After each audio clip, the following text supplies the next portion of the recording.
What's up, lovely people? Mario Gaming here, and today I'm going to show you two builds for 4-man group meta. And I've played this the whole last season, and it was I tried a couple of different builds, and I would say this is going to be the best one for the beginning of the season, and then you could switch this to Witching Hour, so you don't have to use the Dane's Binding. You can use Witching Hour. I would say this is a safer bet to go for if the group is bad and they are playing bad, so you don't die all the time and get frustrated. This belt will keep you alive. Like I've actually survived without the support even being on the level because the support disconnected. I actually survived with this belt, so you're super tanky in the beginning of the season with this belt.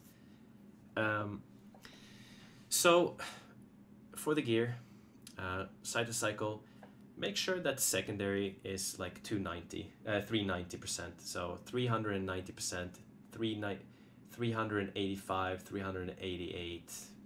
Like I would say anything above 385 is good. Obviously, as close as possible to 400% is the best, but as you can see, even I wasn't lucky. This was a full season of farming and I couldn't get a better one than this. I got 4 primals and not a single one was good. I have another primal here that I kept. As you can see, that was the best one I got, so not very lucky. You want to stack up on as much damage as possible, so the cooldown, I would say only on shoulders and inside the helm for the gem. And if you can get gloves with quadfecta stats, obviously that's really good as well. For the beginning of the season, I would say gloves like this is much better than quadfecta, and you can use gloves like this the whole season, no problem. It's really, really good.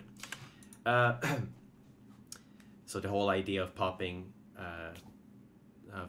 Simulacrum in the beginning, one necromancer does it, the other one waits 30 seconds before popping his Simulacrum, so you always have Simulacrum when you move on a pack. One of you guys should have Simulacrum. If you pop at the same time, even with high cooldown, someone will not have Simulacrum. It's happened so many times and it's super annoying. You stay on the yellow or blue for a long time and it won't die quickly. So with this idea of you popping Simulacrum, like with 30 seconds, with a 30 seconds like difference between you guys, then you should be able to get the most possible damage out of that. And I'm gonna go through the legendary items first, and then show you the Ratma set.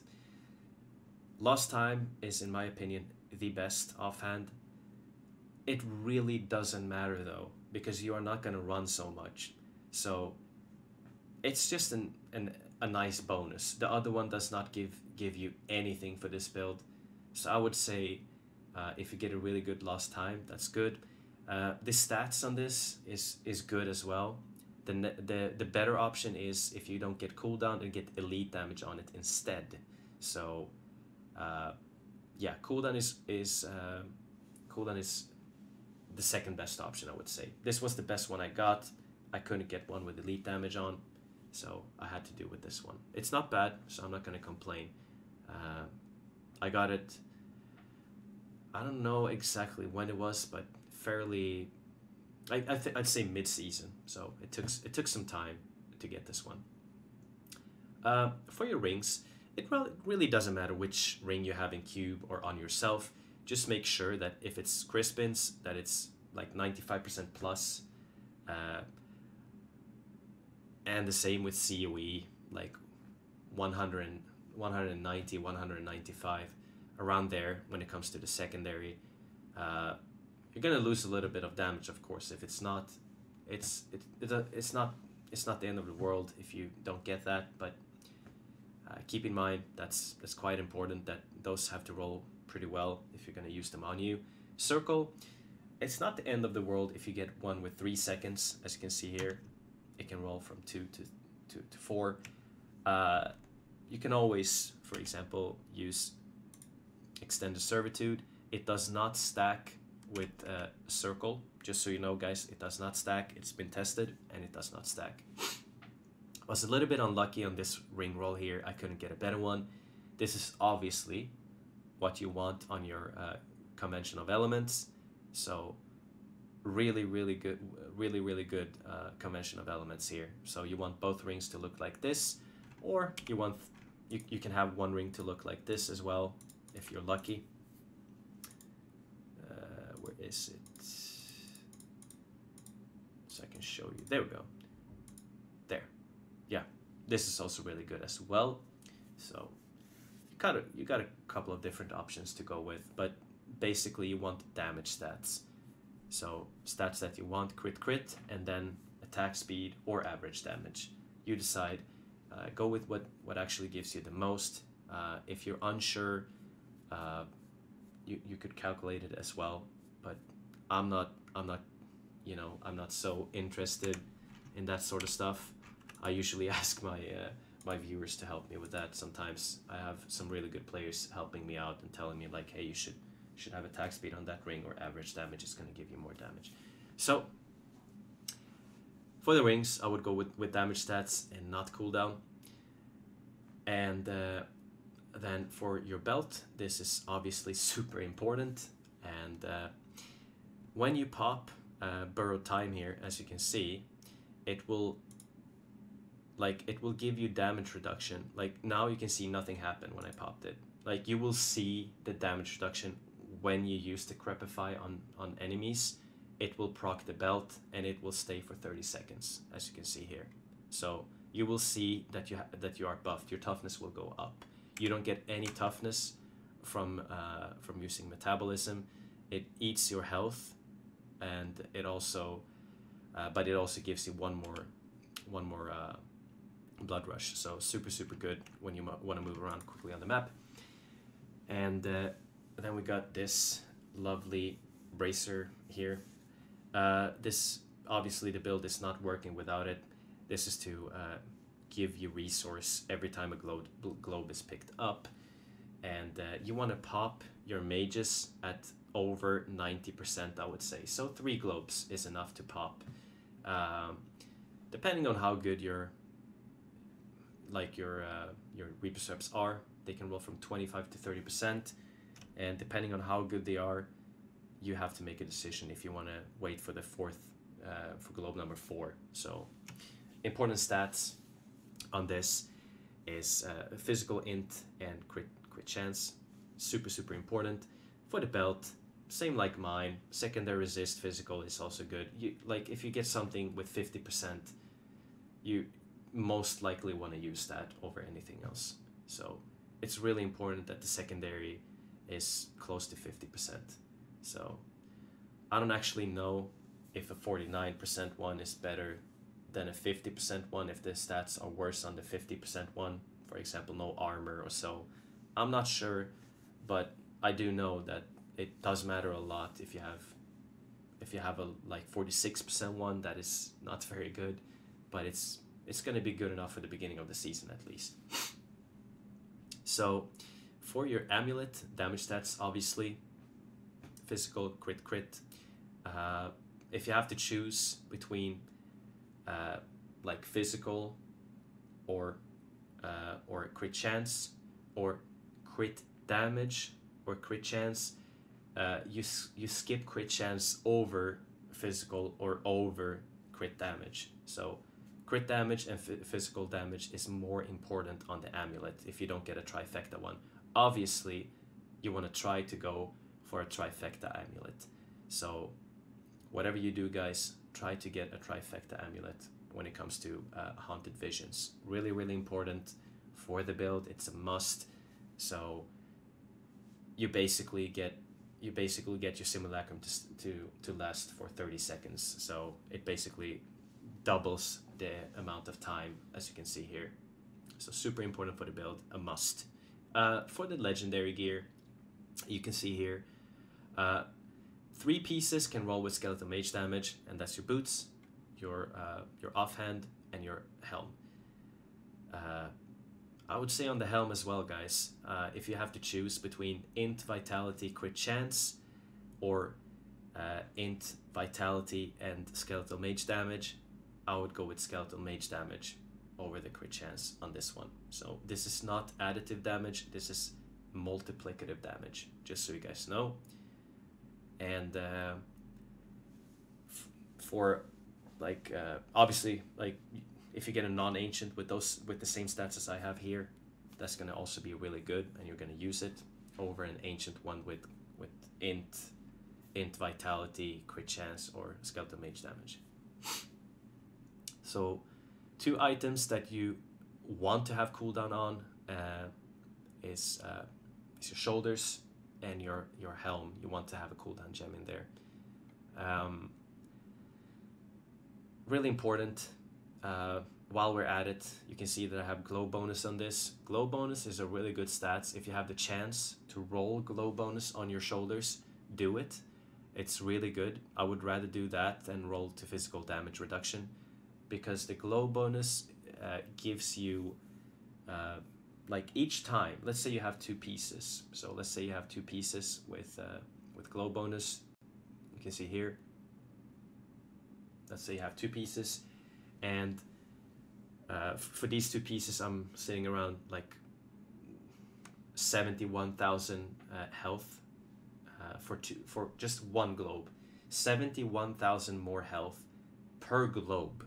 So this build is basically a globe build. Like you want the support necro to just spam globes. Bard picks them up. You heal so fast with this build, and to get even more healing from those globes is obviously better. Pickup radius is also a really good choice if the group is bad and the barb is not picking up the globes. Pickup radius is the next best option. I would go for armor, same stats like I have here, and I would go for armor over percent life. As you can see here, I've chosen, I had one with percent life, and I could choose percent life here, but I would go for armor. It worked better for me. I tried both, and I actually liked armor more than percent life. Just with this build, you don't need any paragon points into vitality. With this build, you can go just full intelligence. Obviously, movement speed and essence. Essence is just really important for the build, so you have to go with that. But then everything dumped into intelligence. So for the gloves, if you're lucky and you get something like that, then you use that, or you can use that if you're really lucky and get something like that. You can also use that as well. I would actually use these ones here. You don't need so much cooldown, but it's up to you guys. It depends on what you feel like. If you want to use quadfecta, I'm not gonna say it's bad. It's actually really good. But the cooldown is not that important when you pop 30 after 30 seconds and 30 seconds and 30 seconds. You should be able to have your simulacrum up all the time, and you should be fine. So for the legendary gems, you can see here, we got Bane of the Trapped, a must for the build. Buffs your damage. You're gonna have Land of the Dead, and the enemies will be stunned, and you're gonna deal more damage. Stone of Vengeance. This gem right here is not affected by the mages standing close. In fact, what I do sometimes is, let's say I have a pack right here. Merchant is a pack. I dash into the pack if it's nothing dangerous, and go a little bit further, and then my mages usually land like here, and then I go back and blood rush back, and then all the packs will be right here. They will be like, if you don't blood rush, I blood rushed a little bit too far there, but usually the mages should stop here. So you want you want to try to get the mages to stand on top of the pack that you're fighting if it's not a dangerous pack. And then you start summoning more and more mages, so you basically kill the yellow eventually. And you want to target the yellow. The mages that you walk in with, they will attack all kinds of stuff, random stuff. They will not always target the one target that you want to target. So when you go here and you start targeting this yellow, these old mages, they will not target that yellow unless it's just luck and they, you know, you got some mages to actually attack the yellow by standing close with the mages. So Zystone will get its full effect for like on those targets, even though the mages are close. Zystone is only affected by you. So if you stand close, the Zystone will be the damage from Zystone will be reduced. So super important to know that, guys. Also, something that you have to understand is if you have to choose between a Zystone or an Oculus, you choose the Oculus Ring. Especially since the Oculus Ring gives you more damage. It's multiplicative, and all supports should strive for getting an 85% one as well. So that's going to buff up the damage more than a Zystone can do. Even my gem is like low here, but even if it's like 150 gem, 150 Zystone, it's still going to be better to hop into the Oculus Rings. For the last gem, the build will not work without Enforcer, so you must have this, and it's gonna buff the damage and also keep your mages alive. The mages will just get one-shotted without it, so it has to be level 25 before you can even go into the rift and do this build. It has to be level 25, so you get that pet damage reduction.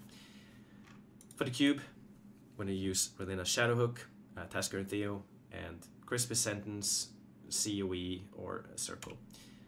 Decrepify, so you get some cooldown reduction, and also proc the belt, as you can see here, for the damage reduction, and it lasts for 30 seconds. Singularity Mages, because that's the one that deals the most damage, and you wanna use Skeletal Mages with as much essence as possible. Don't go for a pop without like being lower than 90%. I wouldn't use it, so just keep that in mind, and also target the specific elite with the mages so you actually kill it quickly. Devour, super good. It spawns, if you use Life from Death, you spawn a couple more globes, and Satiated, in my opinion, is the absolute best Devour that is. So you can get 25 stacks, and like you can see here. So you can see here how much more you will. I don't know exactly how much health I will get here, but I think close to a million health, depending on if I get 25 stacks. So it depends on your current health, but sometimes 200-300k health by using this. I would not go for some people actually go for which one was it? Cannibalize, so also restores health. I would rather have a little bit more health than restoring some health.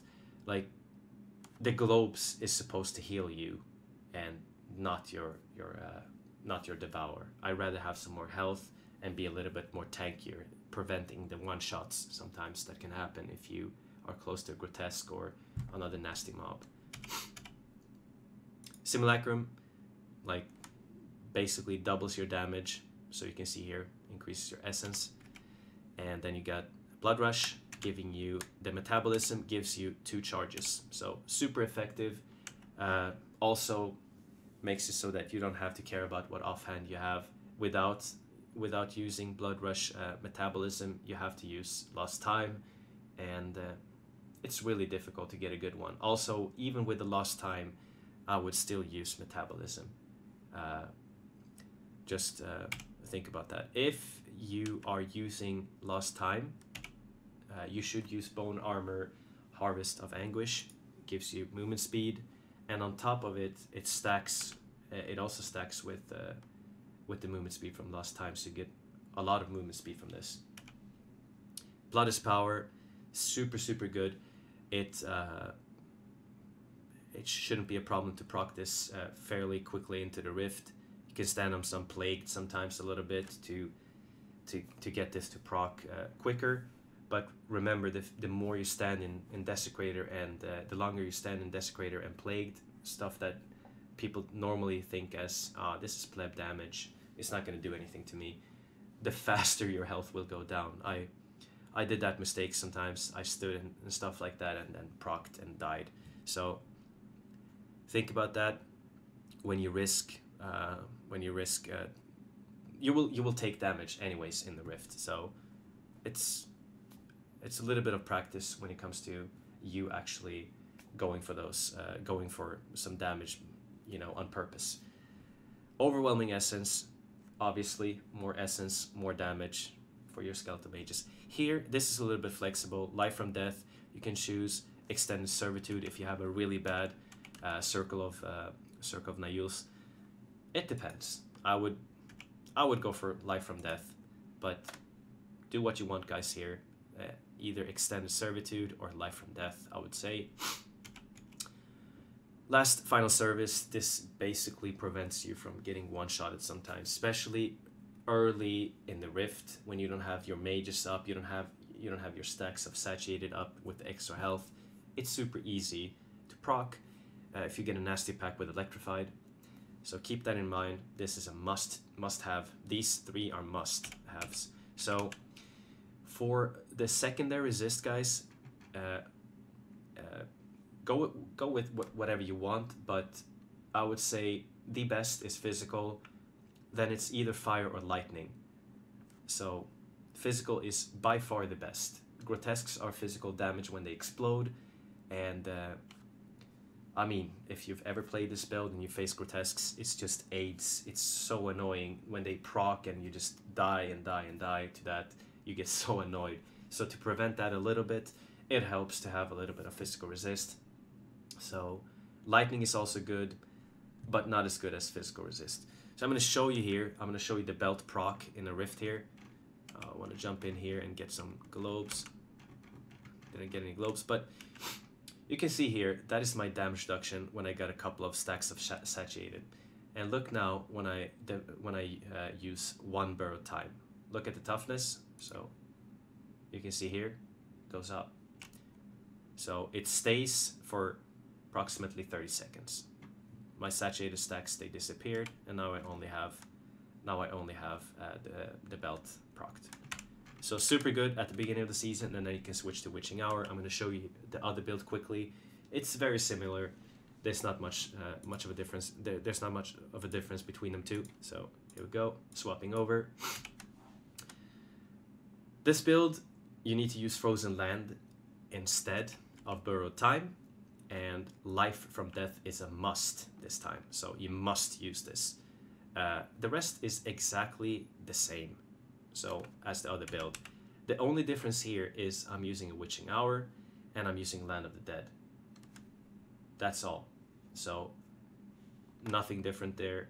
I would say with this build, I do like to have like the Quadfecta gloves here because I lose cooldown for not using Burrowed Time. But if you use the tactic that I said, one pops Skeletal Mages into the Rift, and the other one pops 30 seconds after, and then you come back with 30 seconds after that, and 30 seconds and 30 seconds, and then it's approximately 30 seconds. It all depends on your cooldown and your gear, of course, but yeah, that should be the whole idea, is that you want to have Skeletal Mages with Simulacrum popped all the time. One Necro is enough even to kill like a yellow or blue pack instantly. So that's the difference, guys. Witching Hour, just buffing up your damage. So also what's good with this build is, I'm going to show you here. I don't have any mages right now. I can pop one mage here. So when I go in, you can see here I get a little bit of movement speed from that. When I pop now, and keep Devour pressed in, you can see here that I can actually summon mages myself, and like I can do this till land is over, and you can see here what it does is it's good when you play with necromancers that don't use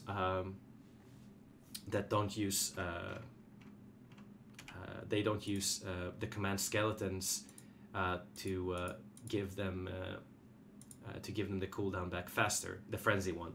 So it's really good for that, because there's going to be a small downtime on the first pack, because they don't have Gogok's swiftness. They don't have Gogok's swiftness popped. As you can see, this gem here gives you cooldown. So when that's not popped at the beginning, it goes up to 15 stacks, giving them 15% cooldown. They will not be able to have Land of the Dead like instantly. So with this build, you pop one of the necromancers that uses this build should always pop 10 seconds into the rift for the downtime to not so that no one procs and dies. So that is the difference. I would say the first build that I showed you is perfect with the Danish Binding. Is perfect for the beginning of the season, and the other build is perfect for the later stages of the season, this one here. So this is really good when you play with randoms, and sometimes they don't even spawn any globes and you're like, damn dude. What this does is it creates more globes. As you can see here, you can see there's globes, like I picked them up, and also you can see that the Devour itself regenerates essence. So there you go, guys. I'm gonna make a couple more videos helping you out with a couple of tips and tricks so that you guys can have a good season and level up a lot. And I will post as soon as possible. Thank you for watching, guys. See you later.